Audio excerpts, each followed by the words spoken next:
Hello, everyone, and welcome to Edge Talk Radio. My name is Angela Zabel. That's me. And today we're going to be talking about when your authenticity leads the way with author Carolyn Brouillard from Tennessee. And I can't wait to get into this one. So, who am I? I have been connected to spirit, working with a team in the non-physical my entire life, sharing messages from a multitude of realms of people. I'm a teacher, coach, medium, radio show host, writer, retreat host, gallery reader, doing speaking engagements, offering guidance, mediumship, intuition, doing online private and group sessions, classes, and the Amplified Universe monthly membership group. This is growing our connection to us, our world, all that is around us, and our role in it, sharing knowledge and working with others throughout the world. And you could find me on pretty much all the social media aspects out there. The biggest thing, go to my website, angelazabel.com. And today, I'm going to try to get this centered in here.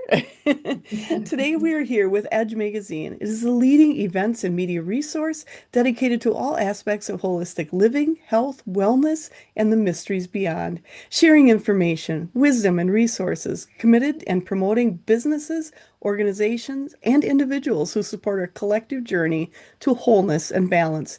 Currently distributed in 30 states and Canada, with over 17,000 magazines per printing, and a vibrant online magazine with over 42,000 people reach per month. Have the magazine shipped to your door. Stay up to date with the newsletter, become a drop spot, and check out Kelly Wagner on the Being Curious show. And you can find out more about Edge Magazine at edgemagazine.net. And today we are here with Carolyn Brouillard. She has spent 3 decades exploring consciousness and the art of authentic living. Her expertise is forged in the intersection of extremes, radical rebellion, corporate leaderships, and the hard-won freedom of self-sovereignty. By distilling her insights into a practical framework for personal transformation, Carolyn helps others bring inner truth into lived reality. She's the author of Untamed Truths, Reclaiming Self-Sovereignty, and the founder of Untamed Press, which is dedicated to bold voices whose wisdom, courage, and authentic presence offer revolutionary perspectives that transform the human experience. Carolyn lives in the Blue Ridge Mountains, where she enjoys hiking, exploring back roads, and gathering around the campfire. You can find out more about Carolyn at YourUntamedTruths.com, and I'll spell that for people who are listening. It's YourUntamedTruths.com.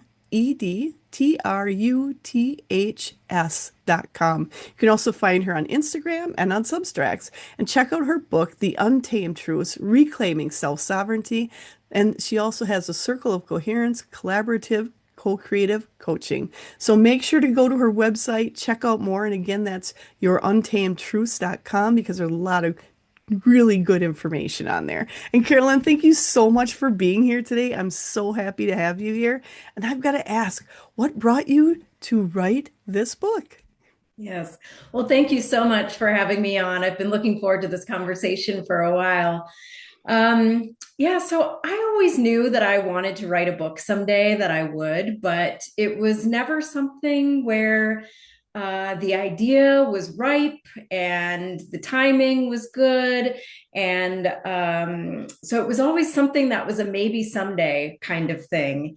And then I had the experience actually where I had done so much inner work and thought I was at a certain place in my life and had a bad breakup actually that kind of brought me back to, I don't want to say square one, but I had a wake up call of like, all of this inner work that I've done and all of the understanding that I have and the realizations have brought me to a certain place in my life, but I'm still repeating some of the same patterns. The same old stories are running. And I had to reflect on the relationship and say, how can I say I'm worthy of deep love and I care about my life, and ultimately find myself in a situation where I was making myself smaller, subjugating my own needs, tolerating treatment that didn't match the worthiness that I supposedly believed in.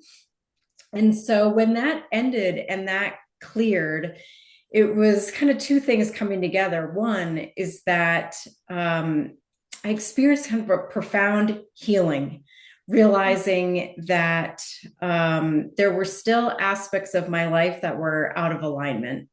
And so in the book, I call it static or interference. It's those old stories, the beliefs, all the ways that you self abandon, self sabotage, all those programs running in the background that ultimately are dimming your power. And once I finally saw that and cleared out what was no longer working for me, I just had all this energy available to myself again. And paired with a clarity of like, oh my gosh, I've been doing on this journey for so many years and I'm still repeating these patterns and it ends now. And in that energy, once my life was clear of the static and I had that realization and that alignment, the book idea actually just, I kind of imagine it like a bubble above my head. It just like arrived.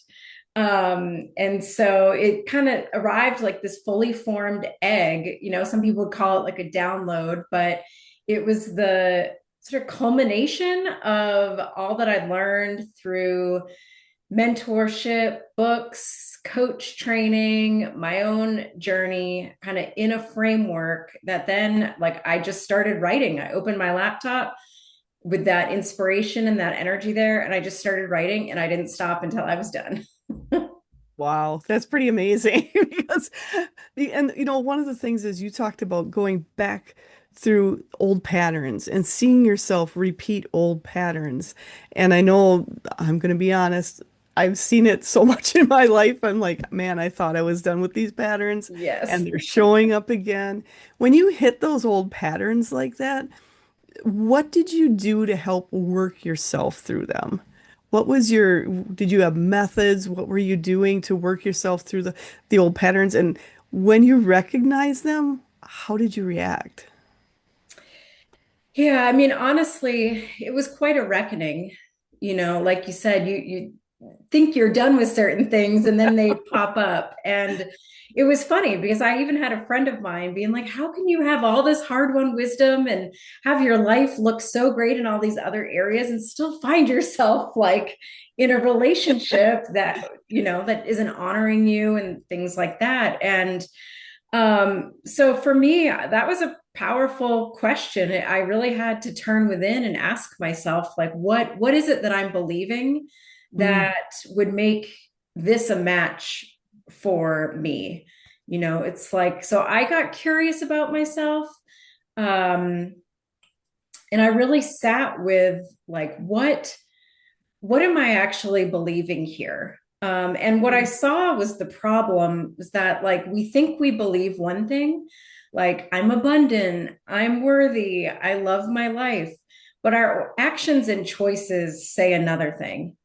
And so it was kind of this moment, like I said, of reckoning of like, yeah, how can I love myself and allow myself to be treated this way? And I kind of did an audit around my life. And for me, my biggest wounds are in my relationship. So it makes sense that that's where the most, mm. like the deepest, most kind of enduring stories are. But then I looked around. It's like even some of my friendships that I had, it's like I'm allowing myself to be treated like I don't matter. So which is it? It's like, do I matter? Because if I do, then I have to have certain boundaries, or there are certain people that aren't going to have access to me anymore. And I realized that I was really porous. And so my method, honestly, it seemed like kind of a mess at the time. I think anytime we go through some of Yeah. that self-evaluation, it's a mess at Yeah. first. But it really meant telling myself the truth. And that's a big message of the book. You know, we have to be willing and to have the courage and the honesty to tell ourselves the truth and look closely at where those patterns are still running and the choices that we're making even. And so that's part of where this book came from. It's like those moments where it's like, God, I know better. Like I like why do I keep doing this? I call it kicking the hive. You know, it's like I see a hive swarming with bees and I'm like, wonder what would happen. And it's like, you know what's gonna happen. and you do it anyway. And so it was partly also a process of self-discipline and getting clear on, what matters most to me? What do I stand for? Who am I really? And where are the areas in my life that I'm still self-abandoning, self-sabotaging, letting those old stories run the show? And then I gave myself a lot of little ways to practice coherence. So that's Mm. another key concept in the book. It's like that all of my thoughts, my words, my actions, my choices reflect what I hold to be true about myself. I think that's really important because a lot of times, like you said, we think we're in alignment in one spot, and then the other spot is just going to heck in a handbasket real Yeah. fast. And you're going like, but I have all this done, so why is this not working? And with the self-examination, I like what you said, kicking the beehive, kicking the hive. Because a lot of times it's like, well, maybe it'll be different this time. Yeah. And I think that's especially relationships. You think, you may have an issue with, say, a personal relationship, but when you start looking at friendships or work relationships, you start seeing some of those same patterns. And as you said you had to put up, different walls or different, I can't think of the word right now. My mind. Boundaries. The boundaries, yes. Yeah. When you put up the boundaries, how did the people react to your boundaries? Well, it depends. Sometimes I think where the relationship had just sort of play its course, kind of run its course, there was sort of a casual drift. There are other people who obviously are pretty attached to the way you used to be, whether it's the role you used to play for them or it's their own ego playing out. People who will try to renegotiate the boundaries, just keep kind of poke in and see. And I've had to tell people, and it's actually one of the benefits of writing a book like this, because I'm like, look, I'm really trying to live the message of my book. And in the book, I talk about the circle of coherence. And I kind of imagine it like a literal circle. And that's what I defend. Not callously, not rudely, not with unkindness. But, at this point in my life, I've had so much experience of what happens when you let things in that aren't aligned. You start leaking energy. For me, who's like a pretty mental person, when I have something that's out of coherence for me, out of alignment, it really throws me off. Like, my mind will go back to it over and over. I'll start rerunning scenarios, and Mm. it's just that the cost got to be too high to have certain people in my life. And I always start with grace and kindness. If that doesn't work, move on a little bit. But I've had to be pretty ruthless in what I allow, who and what I allow in and out of my life. And again, that's not, that doesn't necessarily have to mean a nasty confrontation, but it's Right. just honoring what has room within me and what doesn't. Because, like I said, the price of that kind of disruption and distraction and aggravation is just too high. And I agree that, when you, like you said, when you're out of alignment. So are you look coherence and alignment, are they somewhat the same or are they a little bit different in your mindset?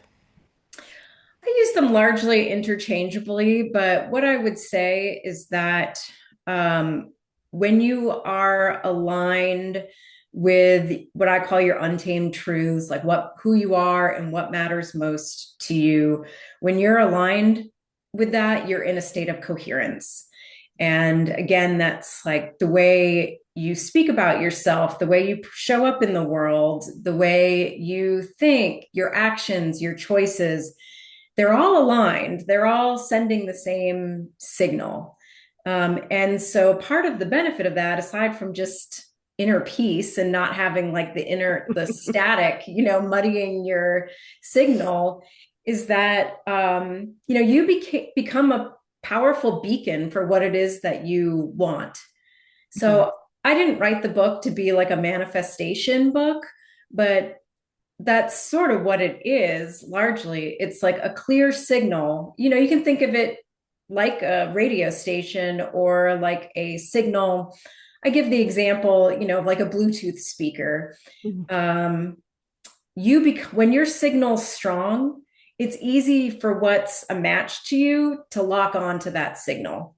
So it's like compare that to, you bring your phone to another room and the music starts cutting out and you get all that static and noise and it drops off. Compare that to when you're in the room and the signal's strong and it's locked on. That's when the opportunities find you, the people you need to meet show up. You're in the case of writing my book, it's when the energy was there, when the idea was there.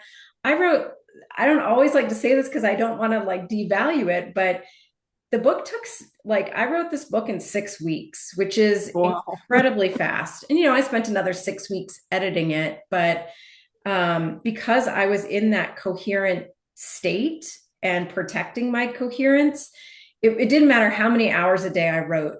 Like I was never tired. The energy was always there. I woke up every morning with ideas in my head. Sometimes I didn't write it literally necessarily. It's like sometimes I woke up and it was just a later chapter was there and I would write that chapter, and it's like when I needed a word, I would just pause and the word would come. And it was this ease and flow.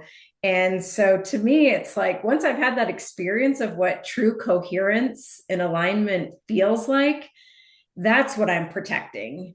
It's like, because that's where the good, fun stuff really starts happening. And I think that's really important for people to hear. Like you said, everything went quick. It was easy. It was moving forward and the information was coming to you. And as we're doing this show, there's a lot of people that are out there and they're very connected. And when you say the information was coming to you, where was that coming from? And was it intuitive or what? How do you interact with that information? Yeah, I'll answer that the best I can because I'm honestly not entirely sure. But I've been a writer my whole life, like from as soon as I could pick up a pen and spell, I've been writing. And especially in high school, when I started getting into my English assignments, I actually one day found an assignment called Why I Write. And I talked about my fingers being antennas to a mysterious pool, feeding me words, but unable to be described by it. And, I was a teenager when I wrote that, but I think it's still true. It's, the, it, I use the word, you can use the word download, but it really like it almost just it came more from like inside. It was just everything that had transpired in my life suddenly made sense. Um, and I did an outline, but I don't, it was just one of those things like I just kind of knew. And I didn't question it. And when I needed help or got stuck, I did every morning, like call in my angels and guides and my interdimensional writing team. And sometimes I sat back and just listened.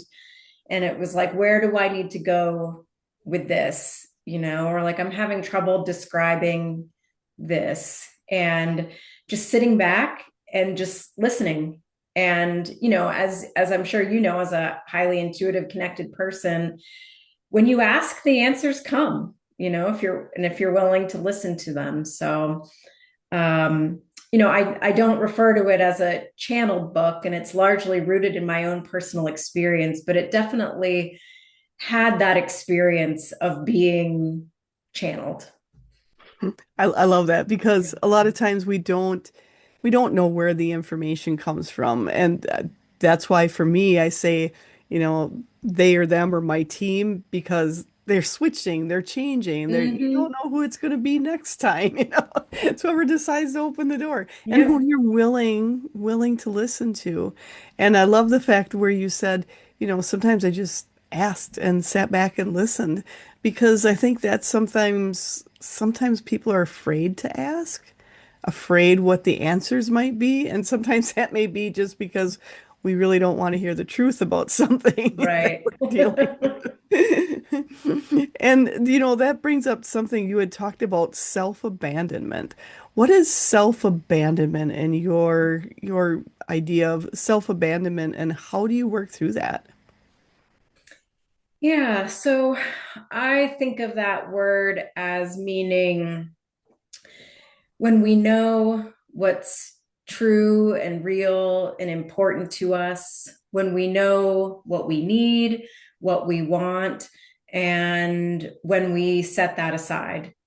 And I'm not Hmm. talking about, the normal give and take or compromises Right. that you might, make in maintaining a relationship, but it's really where maybe you're abandoning your dreams. Like you always wanted to be a painter, or you had a dream of opening your own business, but for whatever reason, you're listening to the voices of other people who say, that's unrealistic. You'll never make money at that, whatever it is, or your own fears of saying, like, well, I don't think I'm good enough at this, or how will I find customers, or whatever it is, in the way that you're talking yourself out of your own dreams and talking yourself out of your own potential and really Hmm. talking yourself out of your own happiness.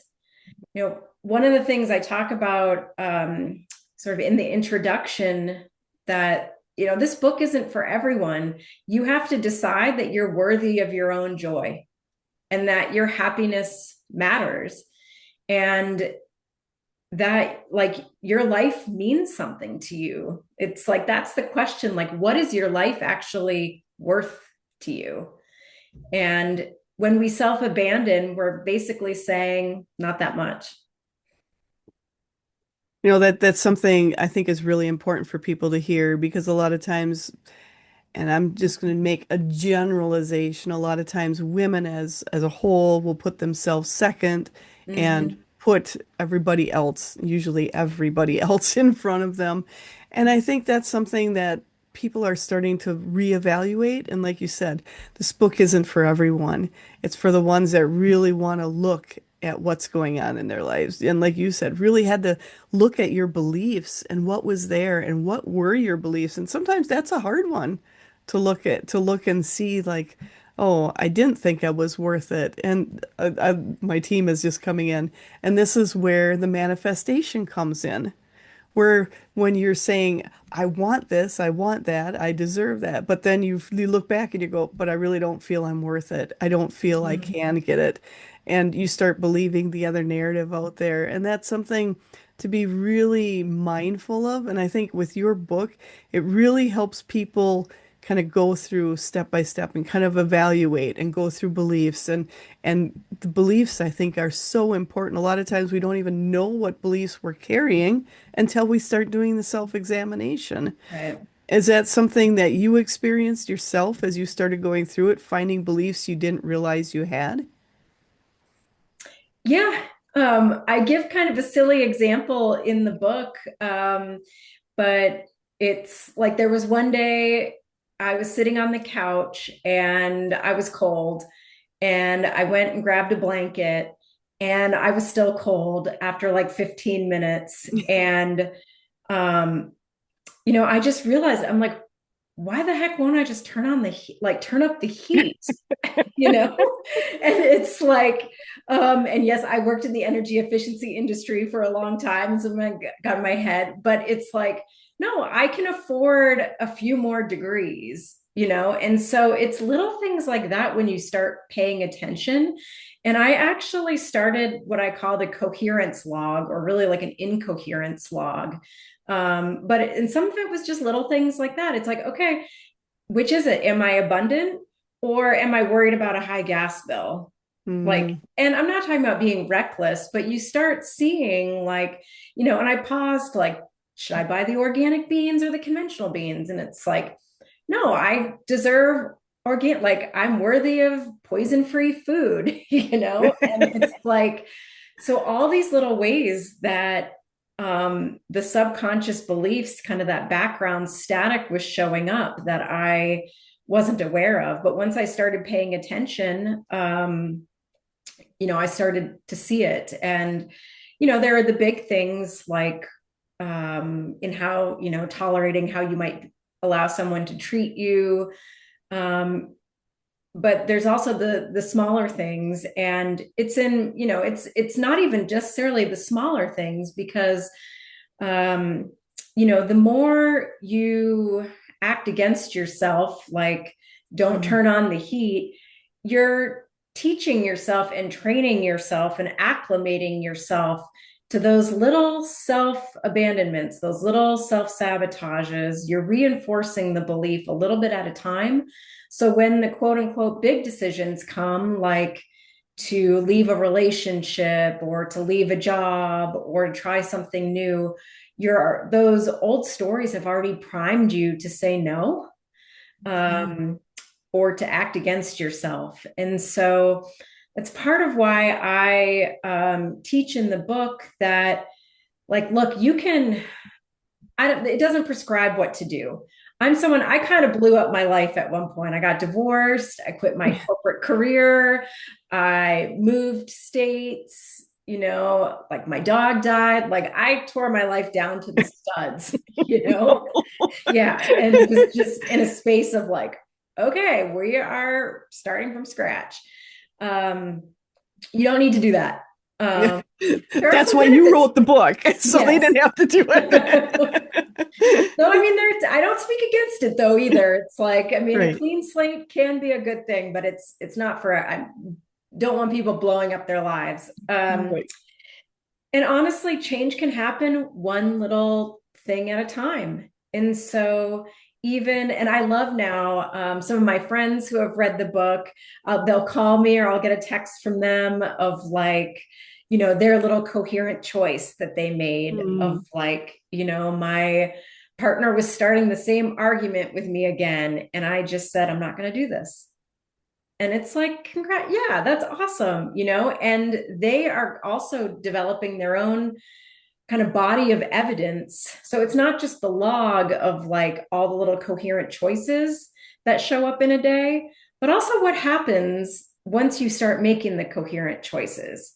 Um, Because it accumulates. And then the more you start acting and aligning with your own truths, the easier it gets and the stronger your signal gets. And you really are like retuning your nervous system, you're rewiring your brain, you're telling yourself that it's safe and it's open for new things to come into your life.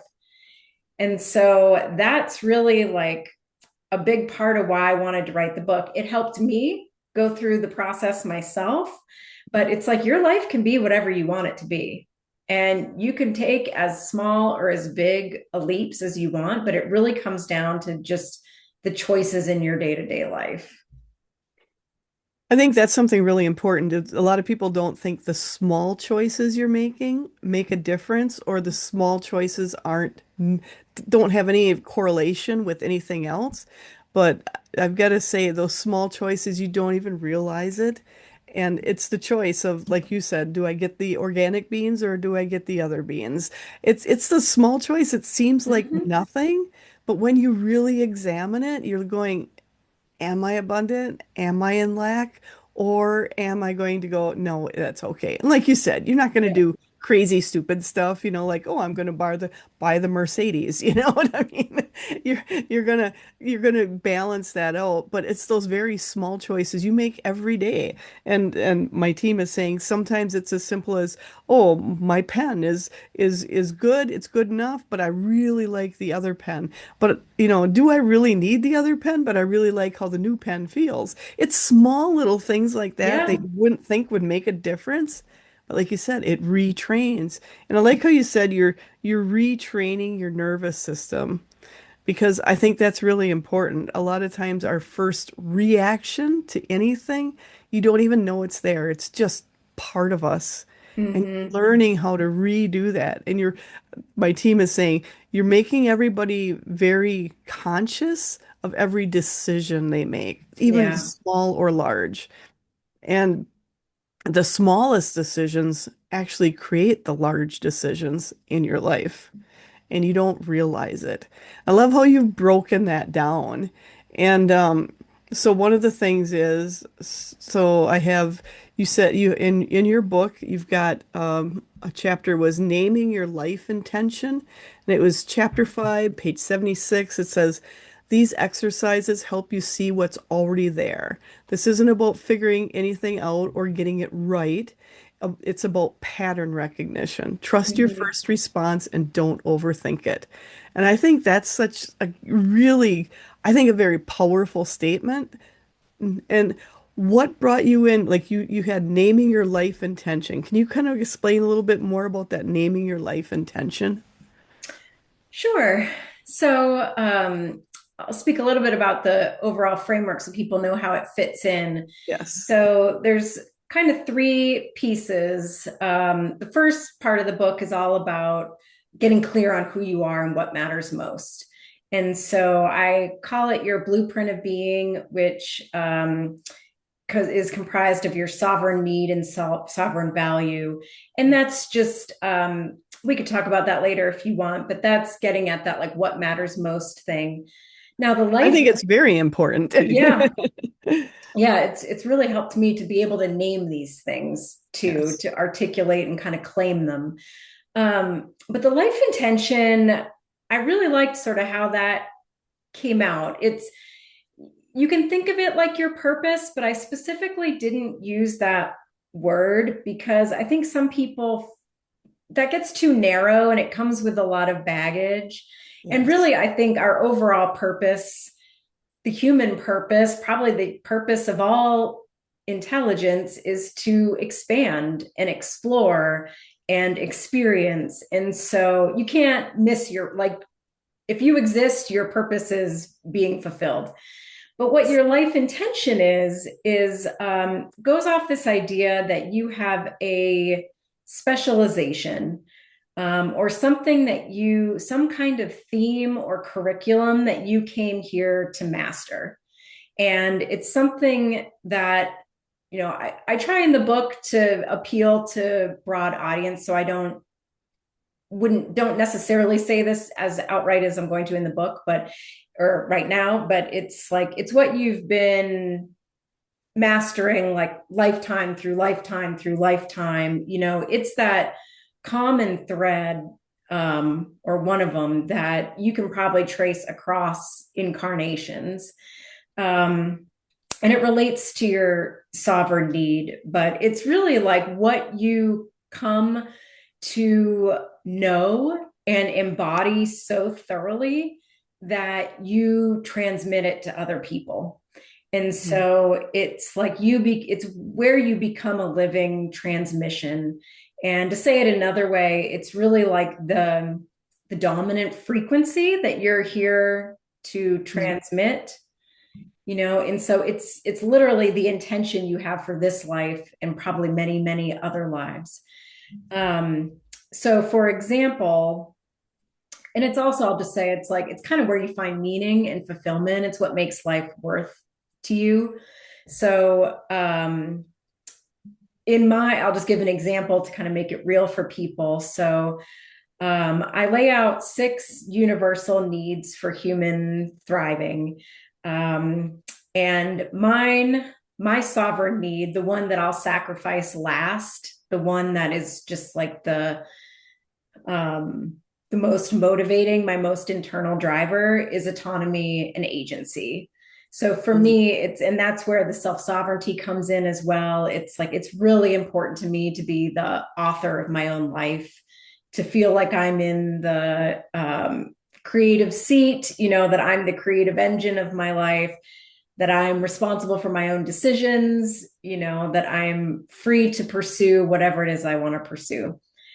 Um, And so the life intention for me that pairs with that, and they're not prescriptive. I give examples, but I encourage people to sort of excavate that from within themselves. And again, it's when you look at it, you see like it's in your astrology chart, it's in your human design, it's in your gene keys, it's in the skills that you've built, the resources that you like. It's been trying to make itself known and getting practice throughout your entire life. But so for me, I call my life intention liberation. It's liberation from every constraint. And so when I do that on a personal level, and really it's liberating myself from my old stories and all the things that I'm Mm. doing to hold myself back, I become an example of what's possible for other people. We all do. That's where the personal becomes the collective. And so part of why I believe that I'm here now at this time is to support humanity in liberating itself from every system of control, every limiting belief, every source of fear, of oppression, and finding that self-sovereignty, that freedom from within. And that's the transformation that I'm most interested in is that liberation. And so what that means is it gives me when we know what we're about and what's important to us, that's our map for our coherence. That's what we keep coming back to. Is it aligned? Is this mine? Is this aligned? Does this belong in my circle of coherence or not? And that's something really important to keep asking the questions because I think a lot of people start going through this and they're like, oh, okay, I figured this out. And then they're not paying attention and keeping their consciousness up there to go, am I seeing it again? Is it happening again? And Mm-hmm. what can I do for it? Because I think that's the biggest thing. And there's people out there where as soon as it comes back in, they're like, oh, I didn't do it right, and they give up. Yep. And, and it's knowing that no, you did everything right. It's coming in so you can examine it some more, so you can let go of any other beliefs that are coming out at that point. And you talk about being aware of everything and what I like the freedom, having that freedom, letting go of the constraints of the old stories, because there's so many times we've told ourselves stories and we're still believing it. And these are things that happen even as children or Mm-hmm. very young, and we're still telling the same story. When you started seeing those stories, what were ways that you stopped them? They're bringing up. I think it's I don't know which one it was. There was I don't remember who it was. Bob Newhart, maybe it was. So I'm dating myself. It was a comedian, and they had where they had him on like a psychologist on a house, and they're like, just stop it, just stop it, just stop it. Every time they'd say something, just stop doing it. Is that kind of what you had to do though, to just to look at stopping your thoughts? um, it's tough. I we built when you've repeated these stories to yourself for so long, they have the appearance of being true. And I've seen this with other people as well. It's like I had one friend, and I tell this story in the book. We were sitting having a glass of wine. I think she was talking about her dating life. And she's like, I know I'm worthy. I know I deserve love, repeating all these things. And then it was like, but I guess I don't get to have what other people have. And I was Mm. like, there's the belief. And I was like, you should probably stop believing that. And she just looked at me and she's like, how can I stop believing that when everything in my life tells me that it's true? And I was like, I mean, fair point, and so it's tough, and that's really where the mastery comes in. It's like this is a process of repetition, and I'm convinced now that so much of personal growth is just pattern recognition. Yeah. So what I did personally, and this didn't happen, I did this over a course of years.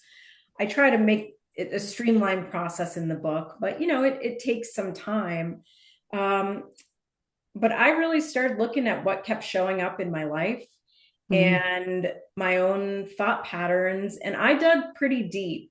I don't know that we all need that kind of diagnostic, but for me, it was really helpful to narrow in, like ask myself enough questions over and over in a bunch of different ways and really reflect on my life to understand what like the three or four main beliefs were running the show. And so like for me, um, it was like a couple of them were like, I don't matter, Mhm. and um, I forget now. It's the funny thing is once you move past them, you kind of lose the memory and the connection to them. Like they atrophy and they fall away. But I'm still working on, like, there's still vestiges of the like, I don't matter, and it's like I'm not important. Um, and so to me, I made a list actually of the core beliefs that like everything else kind of sprouted off from. Mhm. Um, and I go through some of these in the book. Like once you know your sovereign need, there's like core fears that map to those too, and usually some core stories that go along with those.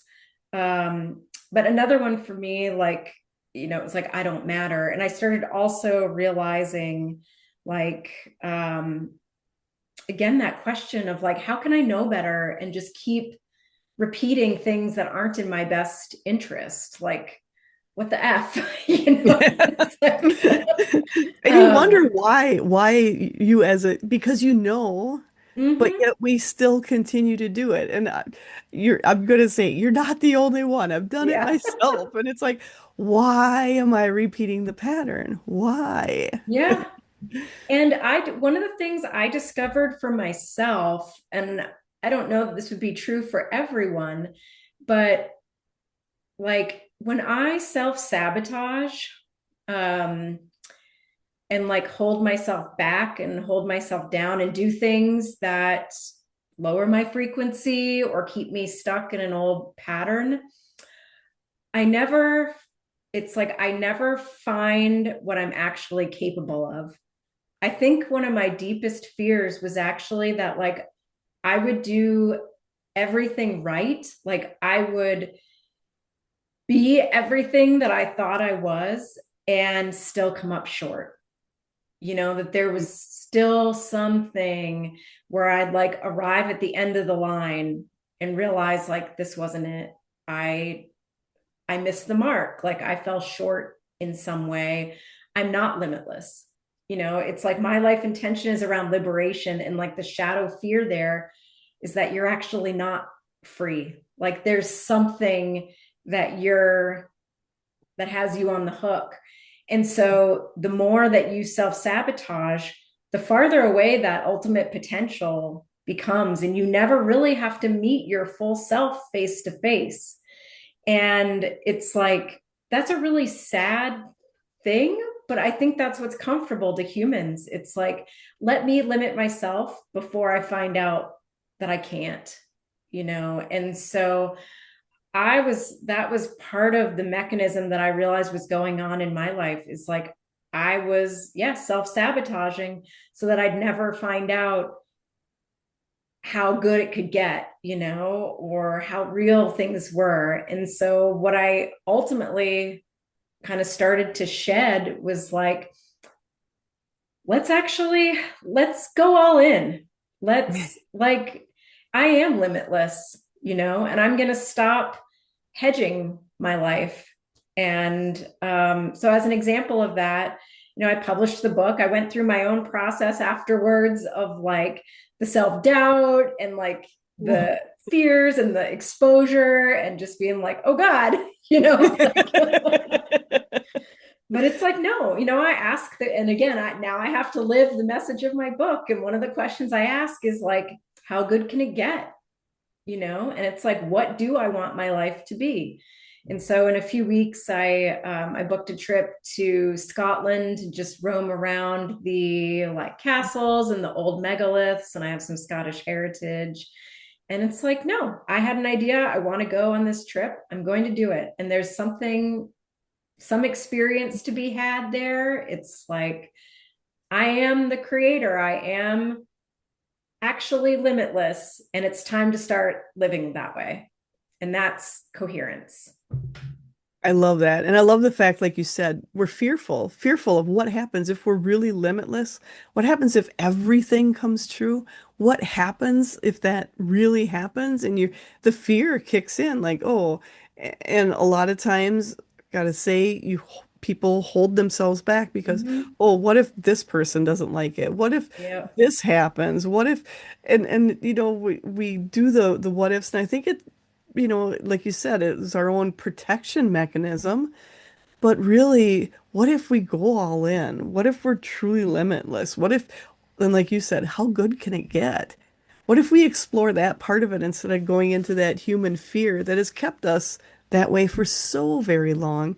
And I think more and more people are stepping into that now. And it's because of people like you who have gone through the dirt and Mm-hmm. been down into into the trenches and came out the other side and said, it can get better. It can be really, really good.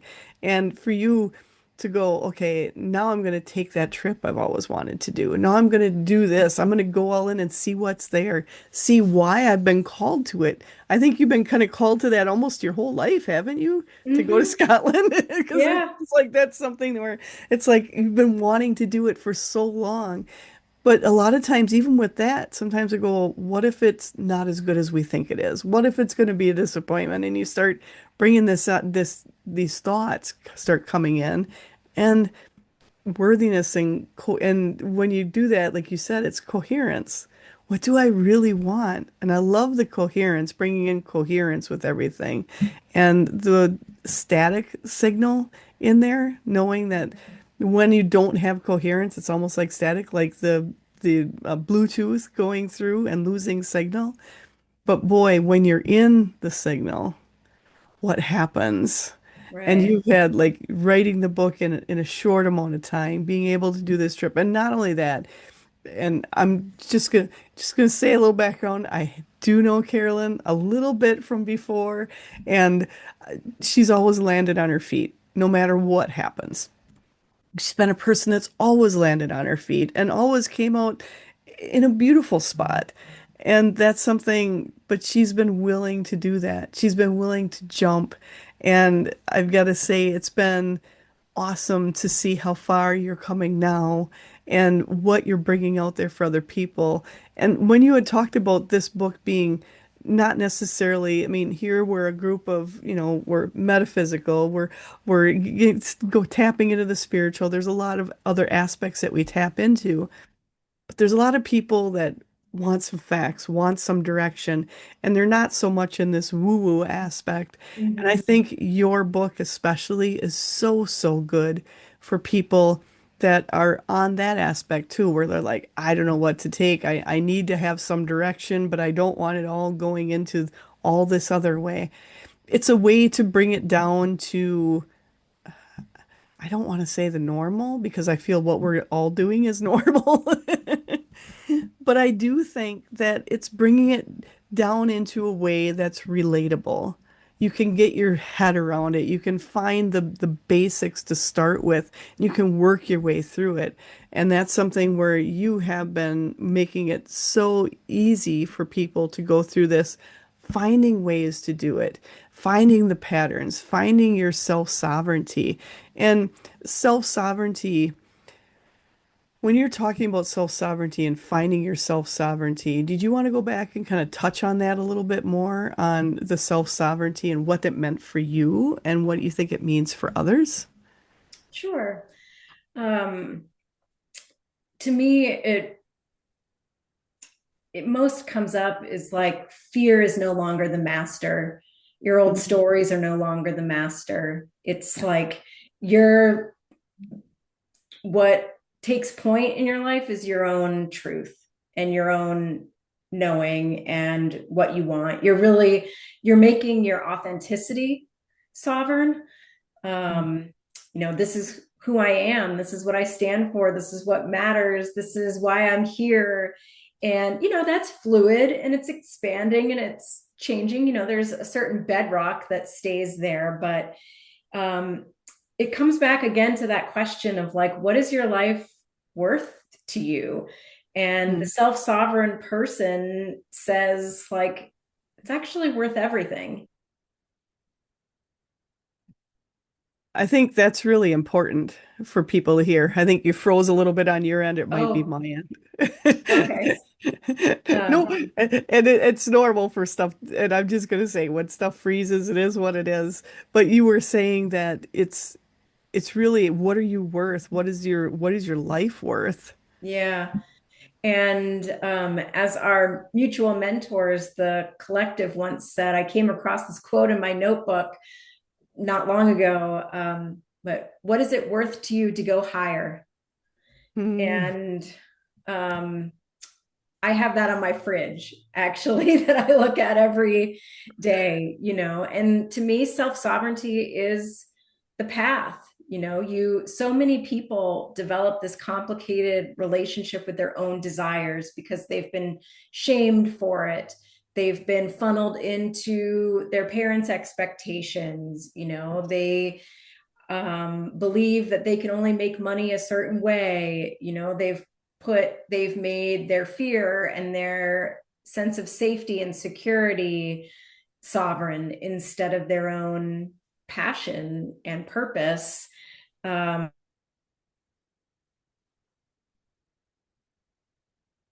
And I think that's really important for the passion and the purpose to move forward and knowing it's questioning yourself, what is it worth to go higher?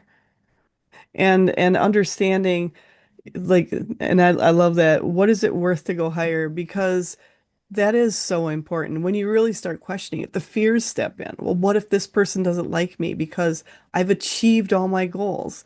And this is something, the old energy that's been around us. When somebody is successful, other people are like, well, they try to tear them down, they try to bring them mhm. down. And now we're moving into an era of that newer energy where we're seeing someone successful and having success in their life and having ease and flow and a lot less drama in their lives. And you got to ask, how much is the drama worth to you? Right. Because it's a big price to pay. Like Yeah. you said, you're going over and you're reiterating, you're going through what you've said and interactions you've had. So how much is that drama worth? And asking, is it worth it to go the other way? Is it worth it to move yourself past it? And Hmm. that's something so important as we go forward. And I know for people out here, it's freezing here and there, so it's all good. Yeah. Apologize. I'm actually hardwired in, so I don't know. It's energy. Energy Yeah. messes with this stuff. I've done interviews with some and it's just all over the board. So I don't worry about it. It is what it Yeah. is. I just ask them, try to hold it a little bit here. Hmm. And that brings us the beliefs. The beliefs we have, beliefs matter. You have a chapter called Why Beliefs Matter. It's chapter 10, and I had on page 142. Here's what makes limiting beliefs so insidious. They don't just shape how you interpret your experiences, they shape what experiences show up in the first place.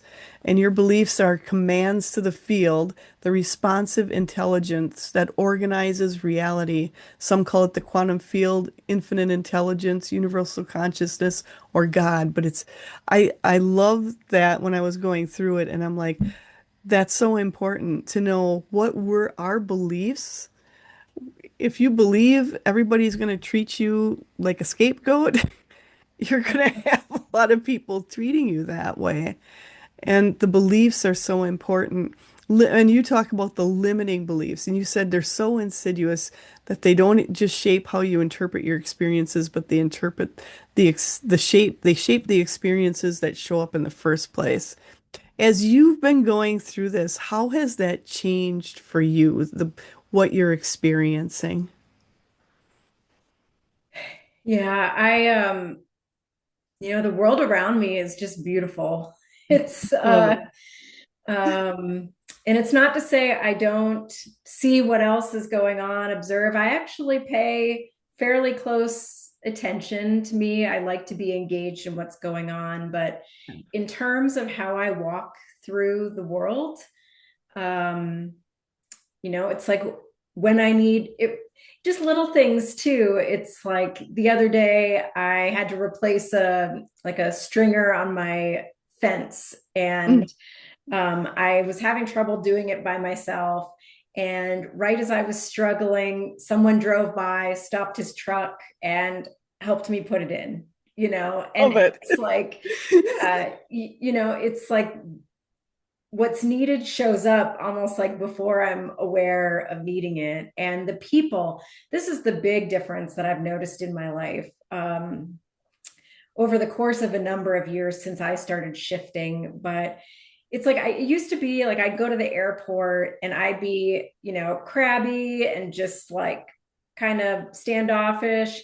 And so I'd be around the other people who are complaining about the line and this and that, and like now the people I encounter in my day to day life are just so sweet, so helpful, so kind.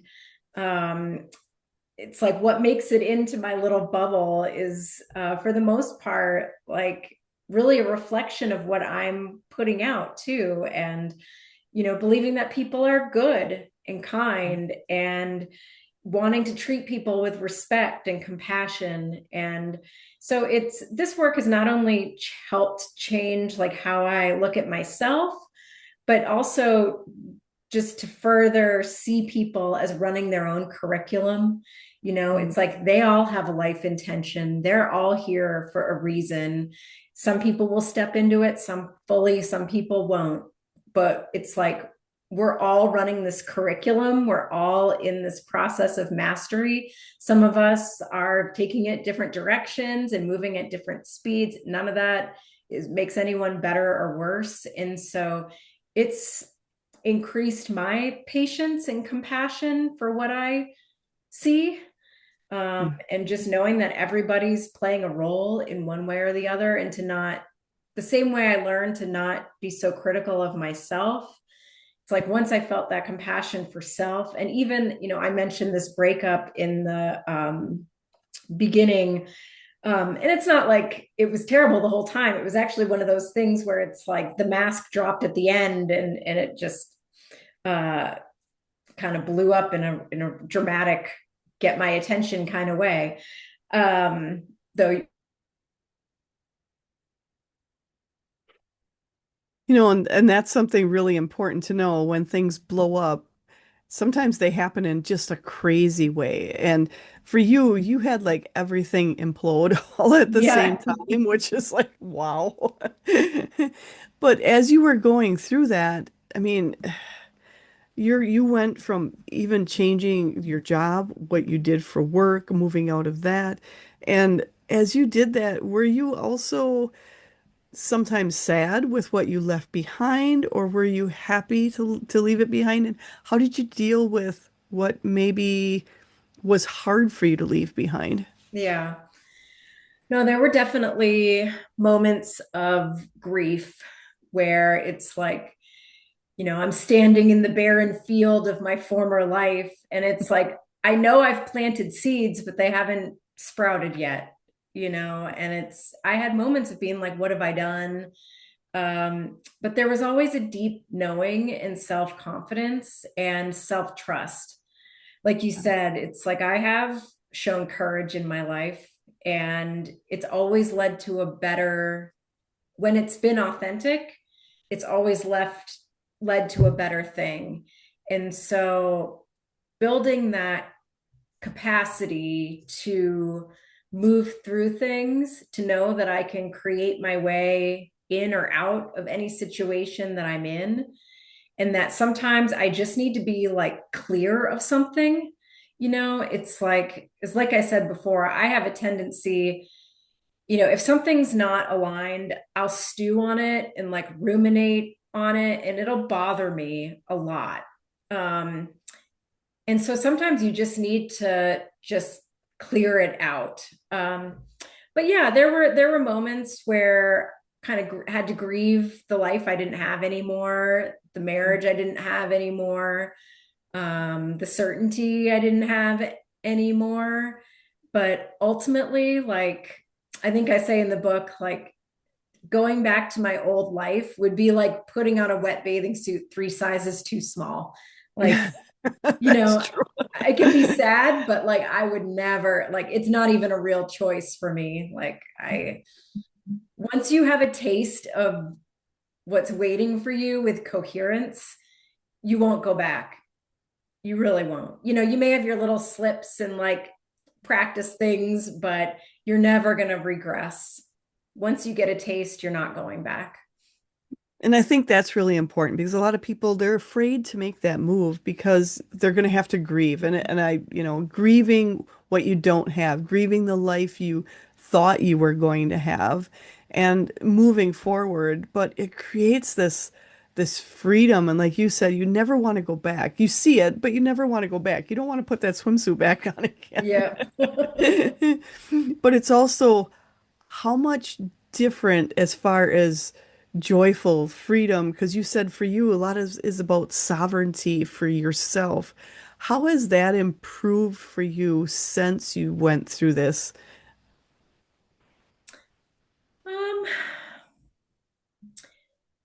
I think I'm just like it's more front of mind. So um it's given me clearer language Mm. to communicate to myself and also to others. And like I said before, it's like, with the circle of coherence, it's explaining to people, it's like, um, not willing to be treated like I don't matter anymore. And, or it's like, I've decided that this is really important to me. And so this is not something that I can say yes to. Or it's just like kind of like the Scotland trip last weekend. I went to a festival um, a few hours away and was just totally present. It was such a beautiful gathering and so full of hope. And to just allow myself the experience of I went alone, so it's like I'm not afraid to just put myself out and see what's waiting for me. And yeah, I had a little bit of like, I don't know, should I go? Should I not go? Right. And then once I was there, it's like we were probably 25 people playing drums, a massive bonfire. It was the new moon. And we were just, at one point, there's probably 30 or 40 people dancing around the fire and calling out. And like, it was just a state of pure joy for me, under the stars. And it's like, that's what it would have cost if I had, stayed in my old life. I'd be missing out on experiences like that. Not that I couldn't have gone on a weekend or taken vacation time, but it's a far different experience when your whole life is that, when it's like that isn't the vacation from your normal life, that is your life. And Yeah. so, I've in living all these things and through the mentorship, it's like I left my career probably 5 years ago now, I think. Nice. And, I haven't worked for anyone else since. And when it came time to publish this book, I made the decision to start my own publishing company because, again, that was coherent for me. It's like I didn't want to become somebody else's product. I didn't want someone like I didn't want.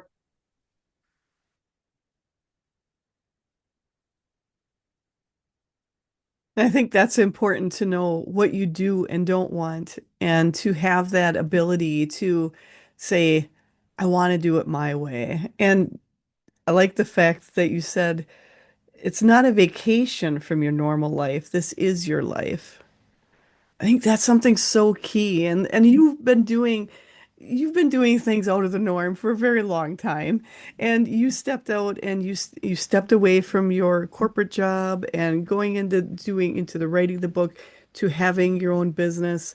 And that's something that more and more people, when they have their own business, you have the freedom, the autonomy to then be able to enjoy, like you said, this trip you went to go enjoy it. You got to have that experience.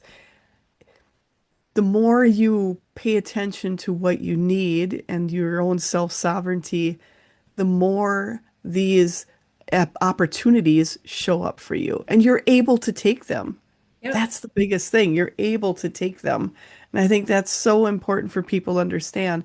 And like you were talking about, to stay in tune with what's going on in the world around us, there's a lot going on right now. But you're not falling into fear or any of that. Instead, you're looking at it differently. And I think this is very helpful for people. What do you do to keep yourself on that other side of it where you're not stepping into the fear, still paying attention to what's going on? But what are some steps you do to not fall into it, not get disheartened? What are some things you do? Well, I do spend a lot of time in nature. Ooh. So that helps, to really just ground. And I've also been more engaged in my local community. So, the media wants us hating each other and fighting each other and think, all the division. And I've just leaned into kind of my local community more, showing up for potlucks, mother blessings, helping clean somebody's house, and just kind of feeling what the real world is like, and what it can be, and start kind of anchoring in the world that we're trying to create. That said, I also try to be mindful. I can get on, like sometimes I need to step away from like Twitter, and things like that, and the Yeah. emails, and, I'll need to reset a little bit and, step away from my phone.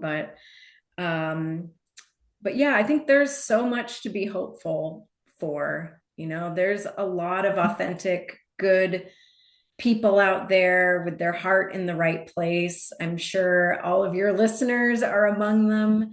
And so I have just so much to be hopeful for. And that's ultimately what I know is going to prevail. I love that. I too, I feel there's so much hope out there. It's just not listening to the other side of it and really looking around at what's around us and look at, I mean, so many people. You see it not only just in this, like the metaphysical, holistic community, but just as a whole, people are talking about wanting to do generational change, wanting to change where they came from. And I think the people want the change. People are willing to do this. And that's one of the things you're helping people.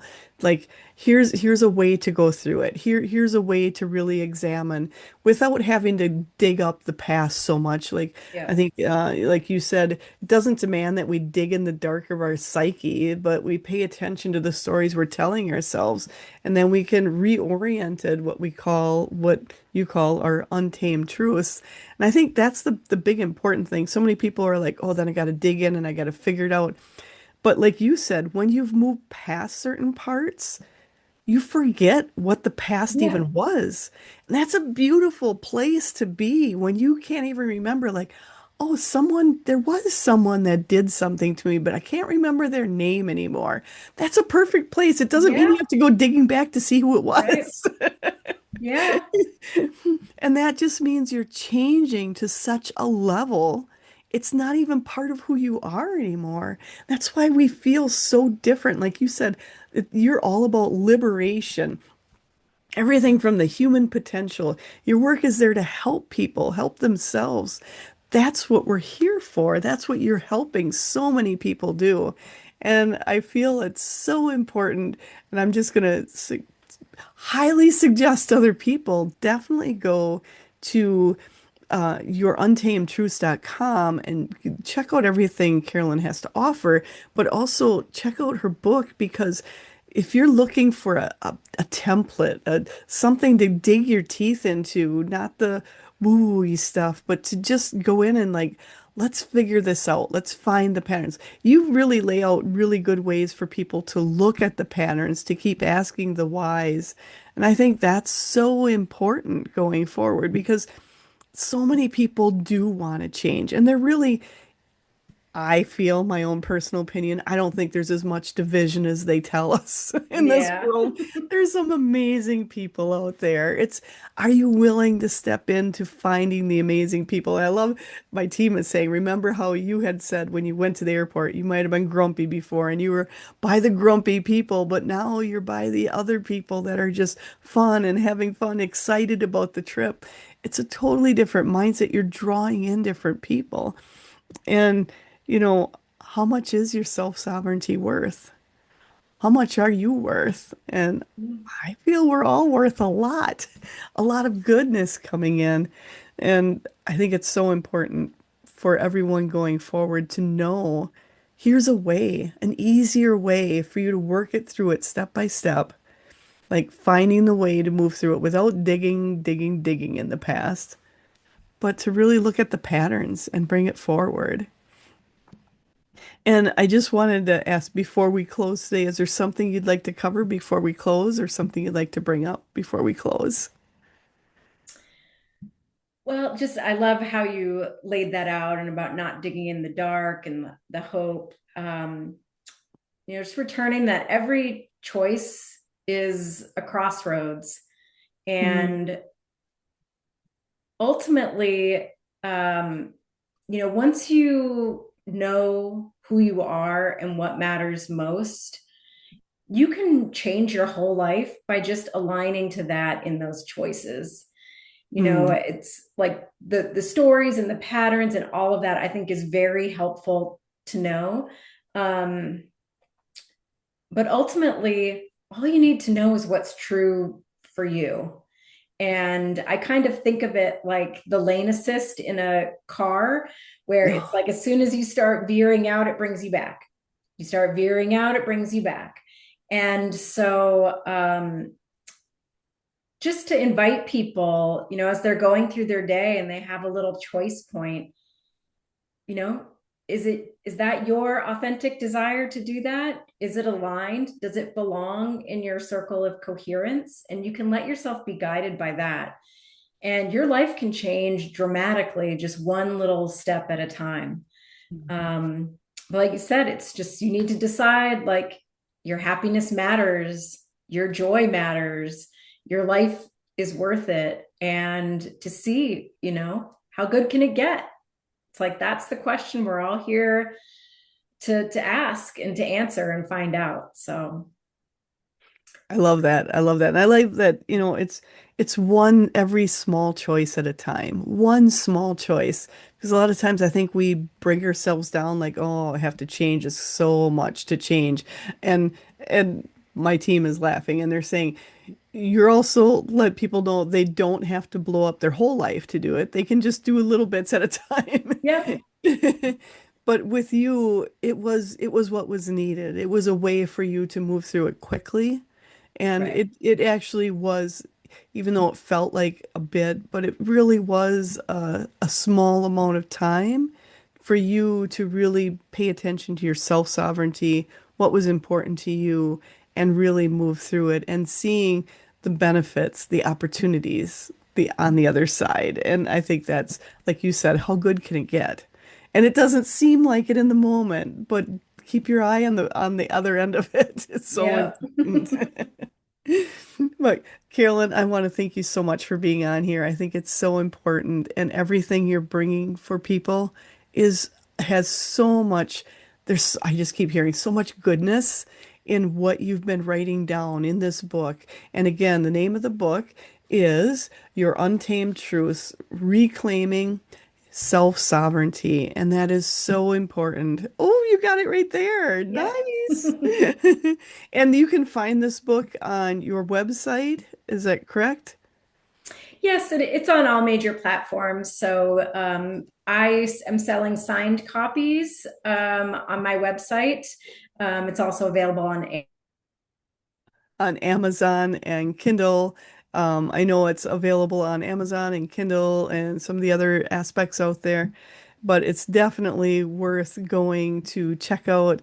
And then you also have your Circle of Coherence, collaborative and co-creative coaching. Is this for people? How does that work? Yeah, it'll be the first time we're doing it with the book. Oh, Oh, am I? But yep, you're good. You're good. okay.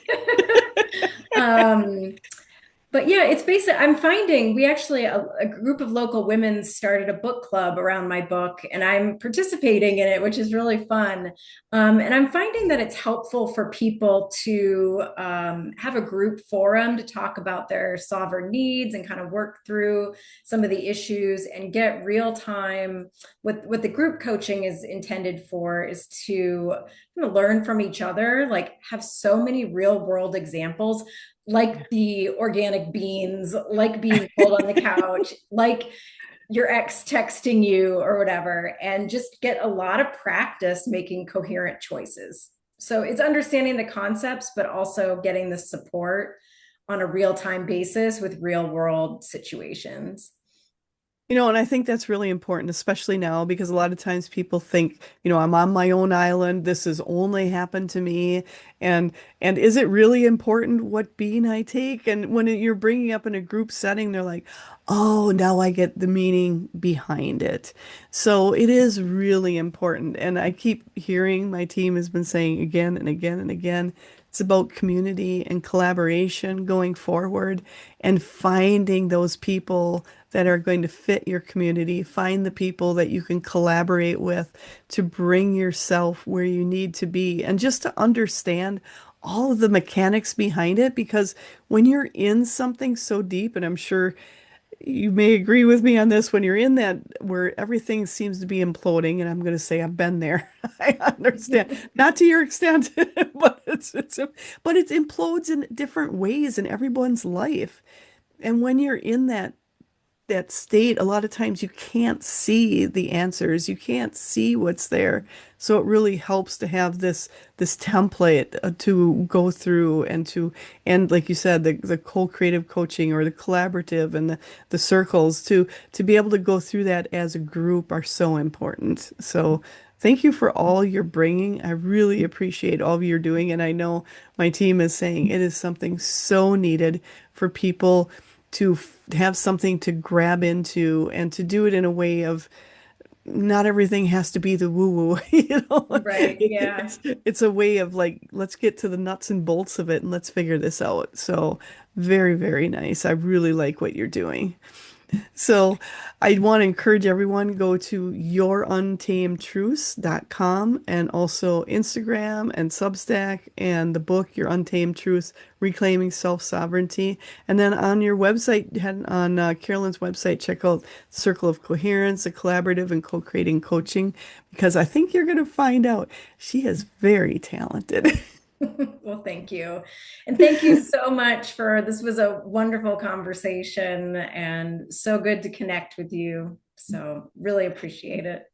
Oh, thank you. And thank you for being here. And because I feel this is so important for people to hear, people to understand. And I really love the fact we were able to reconnect again. So I Yeah, appreciate that likewise. so much. So thank you, Carolyn. Thank you so much for all of your time and sharing your knowledge. And for all those out there, make sure to watch the next episode of Edge Talk Radio. It's on the first and third Wednesdays of the month at 7 p.m. Central Standard Time. And if you've missed any past episodes, no worries. You can listen to the downloadable podcast or you can watch the interview on either my YouTube channel or Edge Magazine's YouTube channel. And I want to thank each and every one of you. Thank you so much for listening, expanding, and amplifying our universe together. Have an absolutely amazing day. Thank you.